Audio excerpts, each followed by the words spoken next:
Hey, stop, tu roules sur le boulevard BD. Cet album est fait pour toi. Le jour où on a inventé les noms de famille.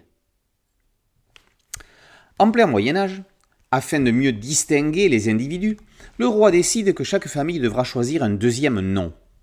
Chaque personne pourrait ainsi être différenciée d'une autre qui aurait le même nom grâce à ce deuxième nom choisi par la famille. C'est ce que Madame Louiselle explique aux enfants auxquels elle fait classe en pleine nature, aux abords du village. Parmi les élèves, il y a Fredouille. C'est l'ami des plantes, mais aussi celui d'Ohana, qui ne le laisse pas indifférent, au grand désespoir de la mère de cette dernière, aux yeux de qui le gamin n'a pas grande considération. Bref, sur ordre du roi, le bourgmestre demande à chaque famille de se choisir un nom. Leur nom précédent deviendra le prénom. Quel sera le nouveau patronyme de Fredouille ? Le jour où on a inventé les noms de famille est une histoire originale sur un sujet jusqu'à présent jamais traité en bande dessinée. La scénariste, Anaïg Plassard, écrit une histoire pleine de tendresse, explicitant simplement comment s'est imposée cette nouvelle architecture des noms. Elle y mêle l'aventure d'un enfant pas gâté par le destin, mais qui, grâce à ses connaissances, sortira son épingle du jeu. Ce jeune héros et ses camarades permettront aux lecteurs de leur âge de s'imaginer à leur place à leur époque. Au dessin, Mélanie Allag réalise une bande dessinée animalière comme on en fait trop peu.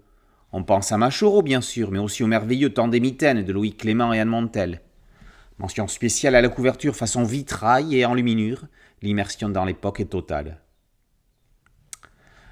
Jean-Louis Bocarno, généalogiste et spécialiste des patronymes, signe un cahier documentaire très complet. Il reprend et détaille ce que l'on apprend dans l'album. On apprend que les Leroy ne sont pas issus de familles royales et que les enfants trouvés héritaient de noms parfois originaux. On découvre les noms de famille les plus courants par pays en Europe. Si les Martin dominent en France, ce sont les Rossi en Italie, les Garcia en Espagne, les Papadopoulos en Grèce et les Imanov en Bulgarie et en Biélorussie. Bocarno donne également leur signification. Les célèbres Müller d'Allemagne sont issus de familles de meuniers, tandis que les Britanniques Smith avaient des ancêtres forgerons.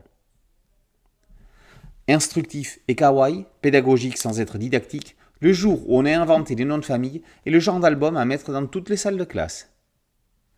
Le jour où on a inventé les noms de famille, par Plassard et Allag, et par aux éditions Nathan. Boulevard BD, c'est un site dédié, un podcast audio et une chaîne YouTube. Merci de liker, de partager et de vous abonner. A très bientôt sur Boulevard BD. Ciao.